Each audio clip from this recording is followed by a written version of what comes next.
the American people stand firm in the faith which has inspired this nation from the beginning. We believe that all men have a right to equal justice under law and equal opportunity to share in the common good.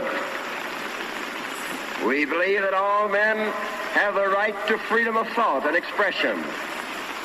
We believe that all men are created equal because they are created in the image of God.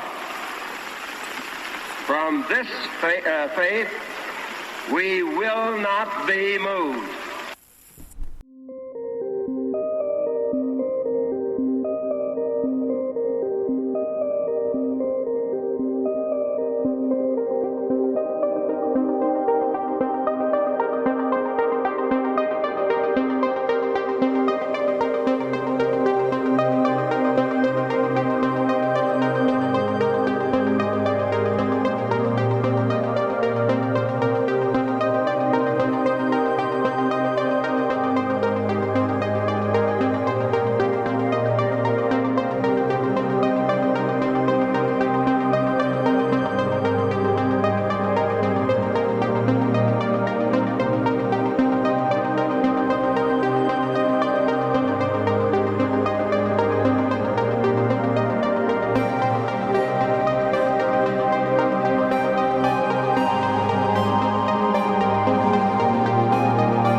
Hello and welcome to the Freedom of Thought podcast. I am your host, Paladino Joey, or Joey Awajan. Freedom of Thought is available on all of your favorite podcasting apps. I thank each and every one of you once and always for downloading and listening to this show. It is a great pleasure to be back on board with you once again today. Well, I guess we're going to get a little more political on this episode, so it is what it is. Joe Biden is done. I mean, he's done, and it is what it is. It's not like, okay, Trump is the president, where it's game over. No, we absolutely cannot think that way, just like we thought we had a red wave coming a couple years ago, and should have, but we all know how the left behaves. We all know how they don't play fair. So obviously there are deep staters on the right as well that have helped this nonsense continue to go on. But I mean, Joe Biden's done in so many ways, yet it's also kind of scary in a sense as to how things could turn out here, that it may be like the left literally just left him hanging intentionally because they want to move on from him. It's like, okay, we've been pumping him up and keeping him going all this time with this or that. And it's like, okay, Joe, you're on your own this time. And he's probably like, yeah, I got this. I got this. And then you heard stuff like this. Well, how are you? Making sure that we're able to make every single solitary person eligible for what I've been able to do with the COVID. With dealing with everything we have to do with.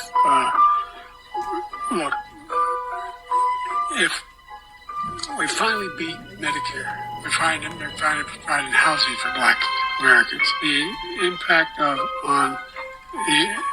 the choice. The idea that they're gonna, I'm proposing that everybody, the millionaires pay 1%. So no one I've not raised the cost of Social Security for anybody. I got my handicap, which when I was vice president, down to a 6. And once you get away with, you get rid of the ability of Medicare for us to be able to negotiate drug prices with the big pharma companies. What I'm going to do is fix the tax system. For example, we have 1,000 trillionaires in America. Billionaires in America. No one was hurt. No one Israeli was accidentally killed, and it just stopped. And I'm going to continue to move until we get the total ban on the total initiative relative to what we're going to do with more border patrol and more asylum officers. Yeah, he's done. He's literally done. Like, is he still alive? He was pumped up for that debate, wasn't he? He's like, oh yeah, bring it on, Donald Trump or whatever. Yeah, okay, sure. Yeah, you got him. Go get you got him, Joe. Wow, you, yeah. There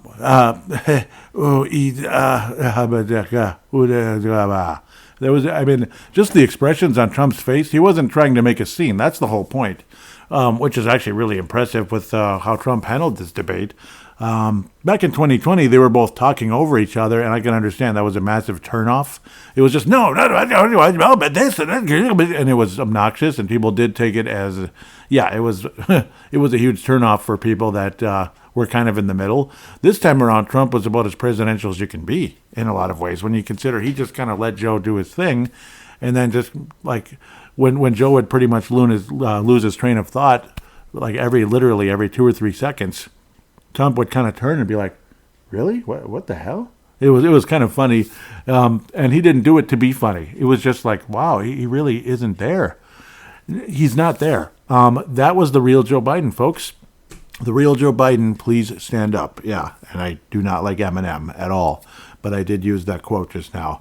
I hate Eminem. Okay, sorry. No, I just love him. He's the greatest thing ever. He's so cool.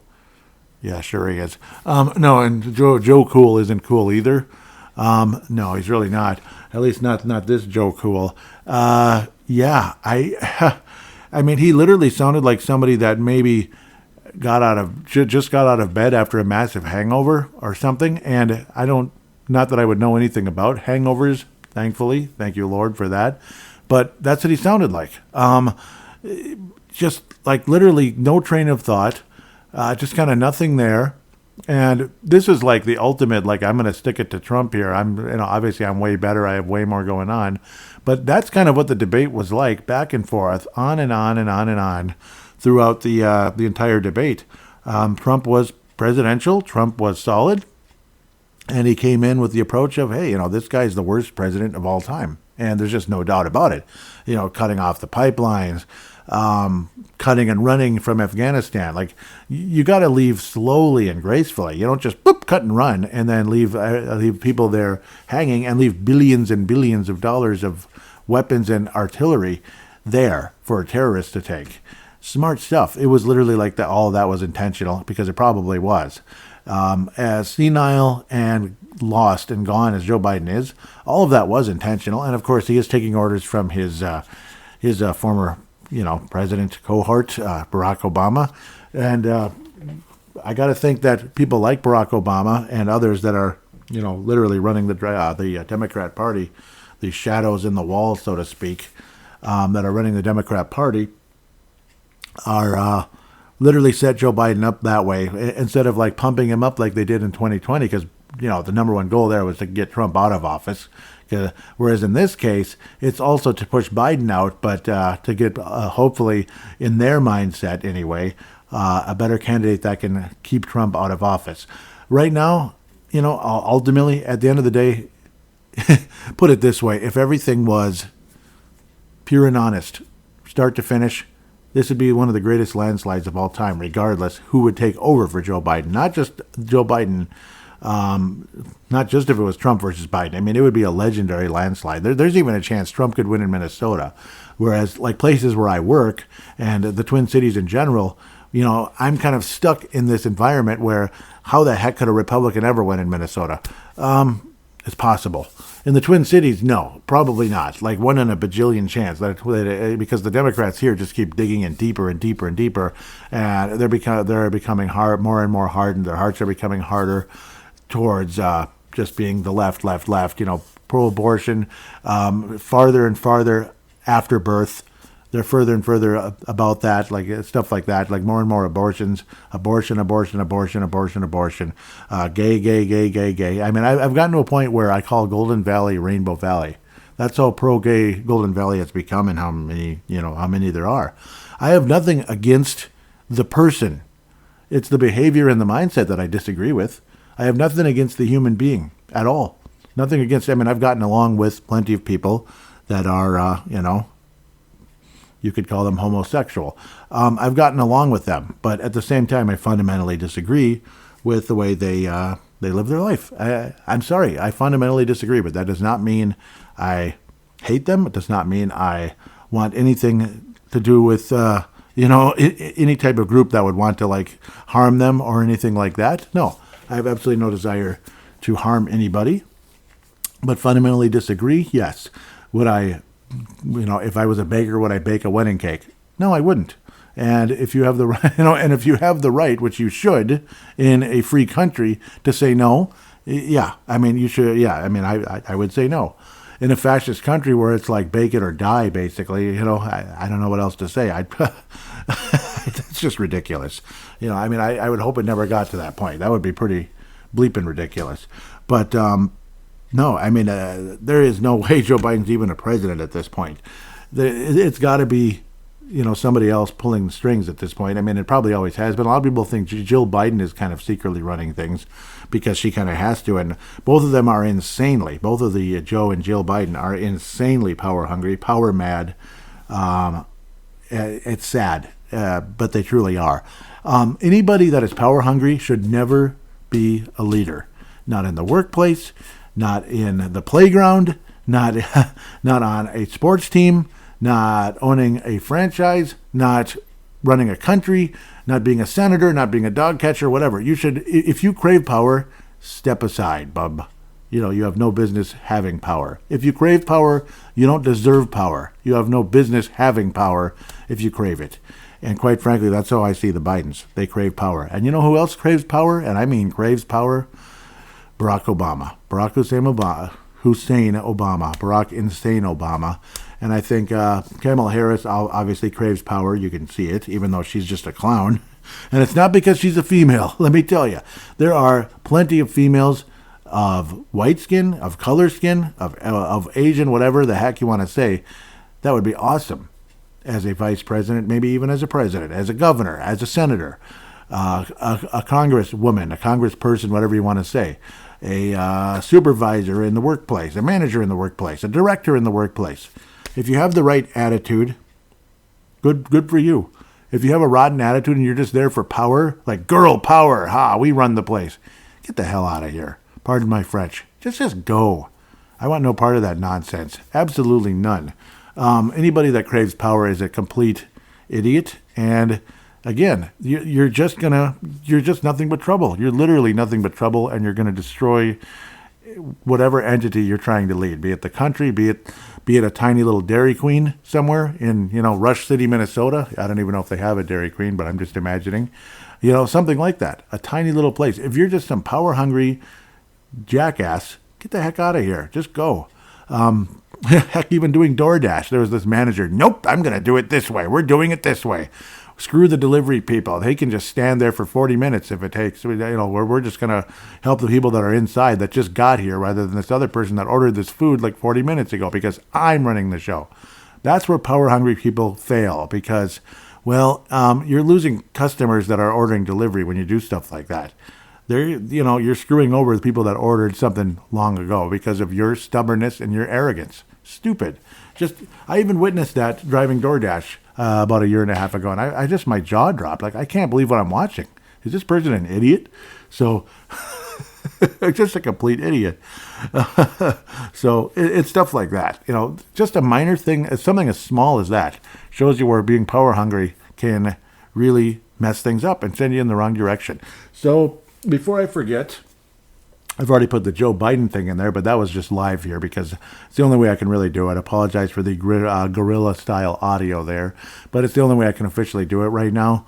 I used to have better ways of doing things like that, but hopefully the quality was good, was decent anyway. We are going to hear now from our friend from South Dakota now instead of Nebraska, Gerald Syring. Gerald, take it away, buddy. Hey, Joey, Gerald out of South Dakota. Quick calling for freedom of thought. Hey, I do like the new logos, and this last one that you did, I think I do like the best. So, love the new music. Love the show. Listen to every episode. Sometimes twice, sometimes 3 times. So, anyway, especially the O.J. Simpson episode. So, really enjoyed that one, and after I listened to that a couple times, I went on YouTube, and you can dig out some clips on that, and it was just very interesting that a trial of that magnitude how little evidence they actually used or didn't even want to use, didn't want to look at. Um, don't know if we'll ever know. I don't know. I really don't know if OJ did it or, I think I'm leaning a little bit more on your theory of the sun. It makes a lot more sense when you look at all the evidence. And then even one of the clips, I think they could have went back and actually looked at some cell phone records. I think they did have. I think Nicole, OJ, and the son all had cell phones. I think so. I think they could have went back and dug some of that out. I mean, they could have looked at a lot of evidence that they just didn't want to. And yeah, again, I just think your theory, I think, made a lot more sense. I enjoyed 3-4 years ago you did the 911. I really enjoyed that. Sometimes you just hate going back and digging that back out again, But after I listened to that episode, I did go back, and it was very interesting. And I just kind of enjoy doing stuff like that. I enjoy looking at evidence and making my own mind up. I kind of like all that conspiracy theory stuff. I like there's one on Alcatraz, how those guys got out. I actually believe there's some pretty good evidence out there that they did make it out. I like the DB Cooper stuff. I mean, just anything like that. I really enjoy that. So anyway, I just wanted you to know that. Appreciate you, Joey. Love the shows, and we'll talk at you later. See ya.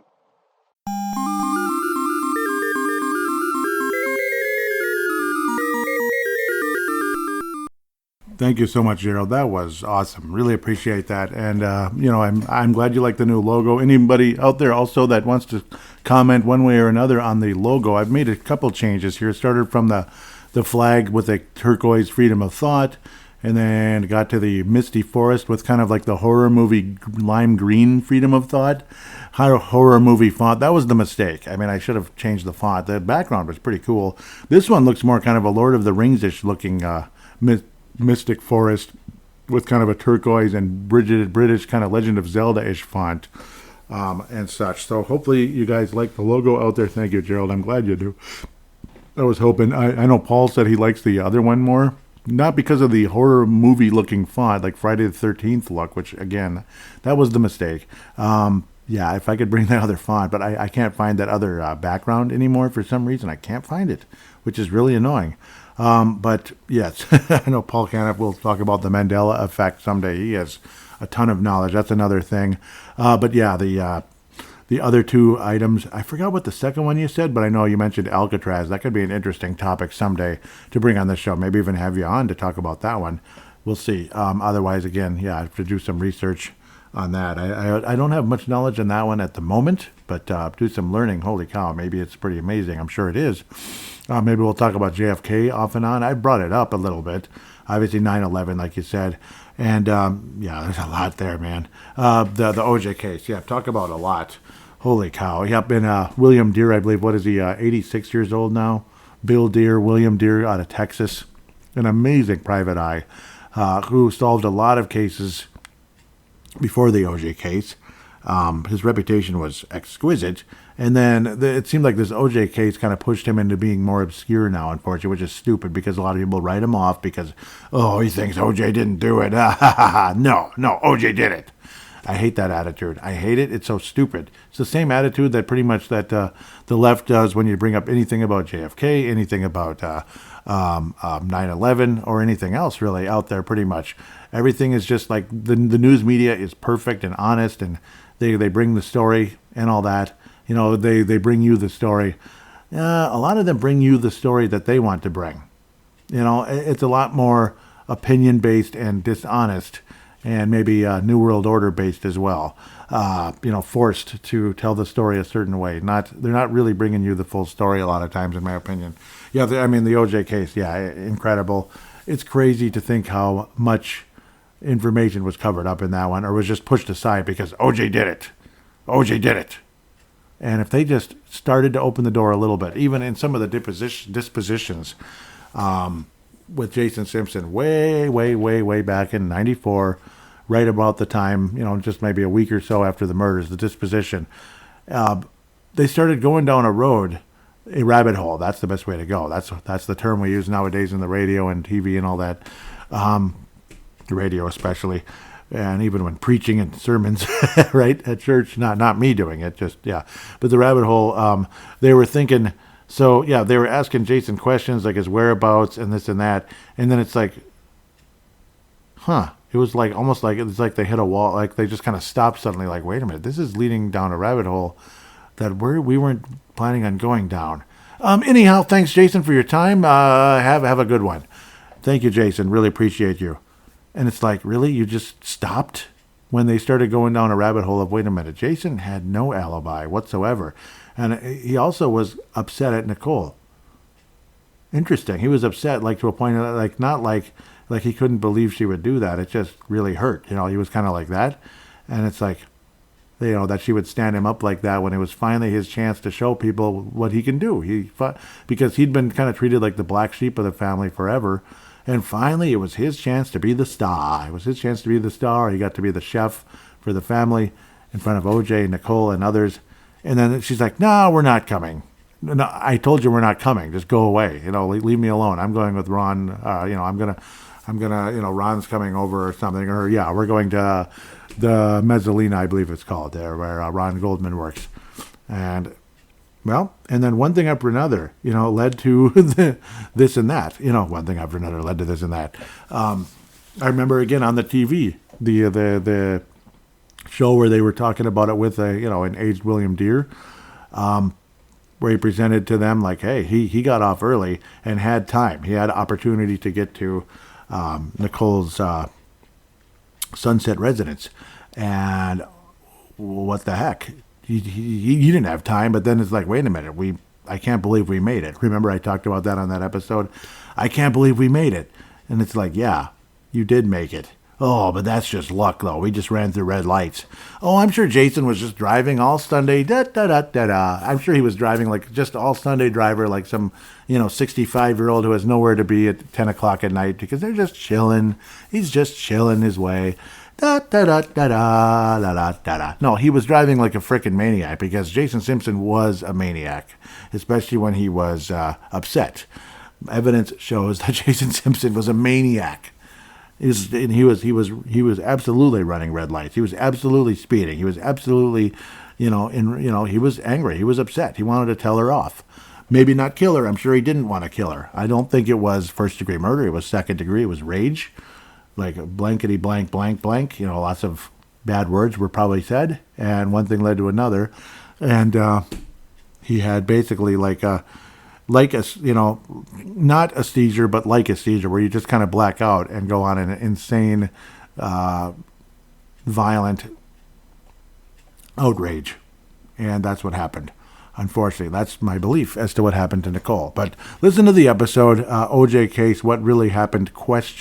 Not saying what really happened, like I know. No, I don't know. But I believe Bill Deere's theory. And, yes, I believe Bill Deere's theory. When you kind of analyze the whole situation and you look at it, and then, of course, all the things those guys tested out on the TV. I forgot the name of the show. I was so pissed off at them that I just kind of shut them off after that. I never watched the show again after that day. Dead serious. I forgot the name of the show. I probably don't even have the channel anymore either. That's probably... Actually, it might have been ID channel. It might have been. I think it was the... Investigation Discovery. I don't think I have it anymore because they got too expensive or whatever. And the channel though, but the show, I was furious the way they just wrote the guy off, even though there was no reason to write him off, Bill Deere. There was no reason to write him off and write off what evidence he presented, what theories he presented. They just wrote it off like, nah. It was so dumb and bullcrap, honestly. But now I'm going down a huge rabbit hole. Yeah, you got me going again. I was very passionate about that episode. I'm actually kind of... so far, that show hasn't really caught fire. It really hasn't. It hasn't really gotten too viral. On YouTube, because you know how these podcasts go into podcast form onto YouTube? Like, it counts as a video, even though it's not a video. It's like audio with like just the logo of the episode up there. It's done decent on there, on YouTube, because it's just, I don't know, maybe it kind of just automatically reaches more. But the actual podcast form, I'm kind of sad so far. The numbers haven't been that hot for that show. They haven't stood out, but I put a lot of work in that one. And tell your friends about it if you could, anybody out there. And approach it with an open mind, like I've said before. And again, always approaching things with an open mind as well. Some of you that might be in DoorDash, that might be in the service industry out there, Donald Trump is going to remove taxes for tips. And my parents have actually been approaching things that way when like say, like they go out to eat, like say maybe me and my nephews go with them, which happens sometimes. They'll write the server a tiny little note at the end of the night saying that Donald Trump plans to remove taxes from tips. So, yeah, consider that, please. Stop just being, oh, Trump is bad and Biden good, even though Biden clearly has messed a lot of things up intentionally because that's the policies they want. Wake up. Stop looking at the policies as dumb as you have been lately, the last X amount of years. Stop being fooled by Orange Man bad, Democrats good. I don't know about Orange Man bad or Democrats good, man. I really don't. I think it's new, lad. I'm afraid it's the other way around, as Scrooge McDuck told Donald Duck years ago when Donald made a very dumb statement in an episode. What goes down must come up. No, lad, I'm afraid it's the other way around. That was a funny one. My brother laughed so hard years ago. We were, what were we, like, I don't know, 12 years old, something like that. DuckTales was a great show. Maybe I'll do a podcast. Maybe I'll do an episode about classic cartoons someday. Freedom of thought. I mean, it would just be a single episode. I mean, I'm not going to turn that into a big series like, we're going to talk about cartoons. Probably not. It might be just like a segment, honestly, or one episode. Just great cartoons that we enjoyed. That might be an idea someday. But no, great thoughts. Thank you very much, Gerald. You're an awesome person. You really are. Salt of the earth. Like, no doubt about that. And yeah, I had to get on and comment about the Biden-Trump debate. That was, I mean, it's just, in all bleeping honesty, it's, if things are honest and fair here, Trump should win like bigger than Richard Nixon did, where obviously Nixon was the last Republican to win the state of Minnesota in a presidential election. It should be Nixon-McGovern level. Like, seriously, like McGovern was just kind of like, I don't know, what was he, kind of like an ultra-left, and back then, that kind of nonsense wasn't really accepted. And it really shouldn't be. Ultra-left is not good. It's not. It's what good has it done for anybody, honestly? What good has it done? Do you really think society's better because of the ultra-left? Do you really think having pink hair, green hair, short hair, and I don't know, like just living in like your own world and blocking everybody else out because you're so cool? Do you really think that's better society than treating each other with respect and courtesy and kindness? I mean, weren't liberals supposed to be all about kindness and being nice to people? Well, it seems like it's the absolute opposite, honest to God. It really does. Like, oh, I'm just going to have my head in my phone all day, and that's it. That seems to be the attitude everywhere you go. So that's my frustrations when it comes to the left and kind of acting like they're so nice and we're all just a bunch of evil racists and such. Racist how?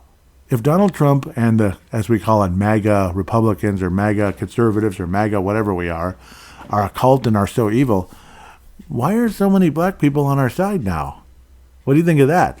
Yeah, I just smile every time. You see, like just an example, a name like Lamont, people like that on my Facebook page. I don't even know him personally, but they're MAGA. What are they, racist too? Are they racist? Huh? There are so many. Like what? Nikki Boom. That's just another random name. Was it Diamond and Silk? Unfortunately, Silk is the only one left. Diamond passed away on us. I couldn't believe it. Just suddenly got sick and died on us. Terrible sadness. Yeah, they're conservative, very conservative. They're not racist either. So it's just absolutely crazy and stupid how people come out and say that just because he wants borders. Okay, so that would make just about every country on the planet racist then. And some of those people really are. Like, they really don't want any of you near them whenever they're always in their cliques and their groups when you go out to eat or you go to anywhere or you're at work. They want nothing to do with you. They're only friendly to people that look like them. I think that's a hell of a lot more racist than any of us. My goodness. I mean, I'm racist because I'm conservative. Sure. I say hi and hello to everybody. I don't just look away unless I see someone who looks like me. Oh, hey, like you're all overly nice to those people. And then somebody who doesn't look like me, I just act like they're not even there. That's racist. So there I go down another rabbit hole, but that's racist. That's where the nonsense comes in, and people like Biden telling, like, if you don't vote for me, you ain't black. That's freaking laughable. Like, seriously, it's freaking laughable. Again, pardon my French. I think that's, I don't know, are there any other comments? I better check this and get going here. I'm going to check on, because this is obviously an in-studio episode. I'm guessing the audio is a little bit better, I hope. Oh, yeah, the Facebook page, facebook.com/freedom of thought. No, I'm not going to undo it. Why would I do that?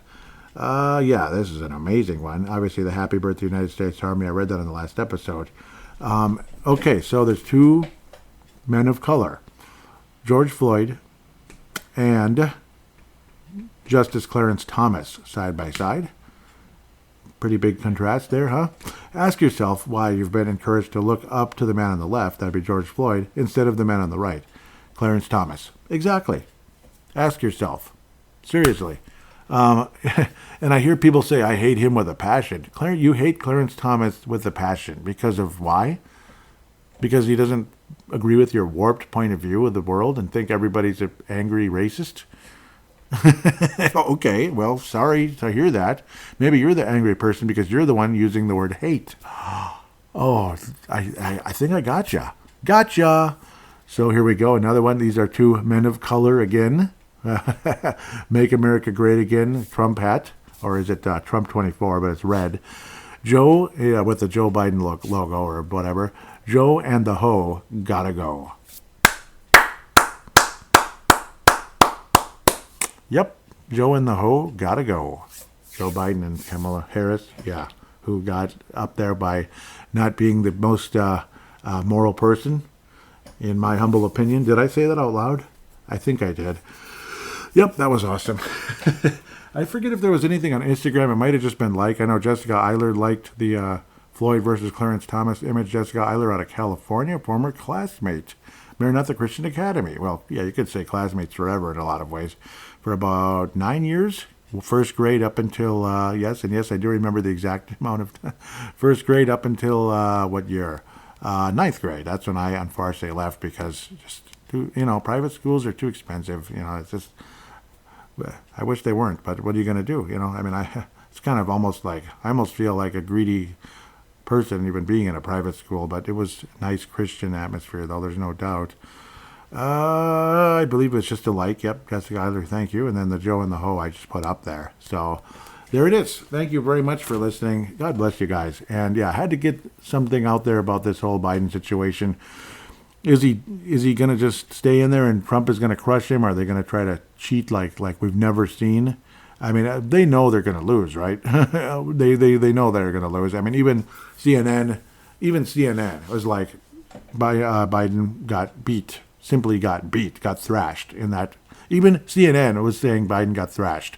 And other left-wing news outlets said that Joe Biden got absolutely pummeled, and basically was basically like not a good showing whatsoever. Even Barack Obama said, somebody's going to have, he was kind of playing the game, obviously, setting Biden up, I think. I think he'd love to see Biden fail so he could put his wife in there, if it is his wife. if Big Mike really is his wife. That's what they call her, Big Mike. You can figure out what that means on your own. It means Michelle. Yeah, it does. But, yeah. Anyhow, now I'm doing a Joe Biden here. Well, anyway. But I'm sure he'd like to see Biden out of the way and possibly Big Mike taking over as president of the United States, so Obama could basically be president again anyway, which would pretty much be what would happen. Imagine that. Obama would be president again. That'd be just wonderful. Yes, Dan Bongino continues to say that there's no way Michelle Obama will be going for president because she hates politics and such, but she's been quite a race baiter over the years, so she certainly hasn't been afraid to run her mouth about that. But yeah, I mean, if that's what he says, though, she wants nothing to do with being like a public figure. But But I'm sure that's even more reason that Barack would actually be in charge the whole time. So, yeah, very political episode. Yeah, but it's going to happen. Of course, a time like this, you're going to have some political episodes, and then we're going to go back into the book of Genesis, maybe book of Enoch. What the heck? This show is all over the place, and that's what it's all about. It's not going to get too silly, like oh, we're going to talk about cartoons for 7 episodes in a row. No, it's going to stay basically, I'm a conservative Christian. You're going to get biblical history, that stuff that may seem mythological when it's really not mythological. It's like real stuff, like crazy, like giants and such. So it's just amazing stuff. Book of Enoch, book of Genesis, and other books in the Bible. It's not just Genesis. It's just that's kind of when a lot of that really, is mentioned the most at the end of the day. So, but with that said, we're going to wrap things up here. I want to thank you so much for listening. Please tell your friends about the show. Check out that OJ episode if you haven't yet. Check it out. Seriously. Open your mind. Go into it with an open mind instead of just, OJ did it. Go in with an open mind. And then maybe you'll actually like it. God bless you, and God bless the United States of America.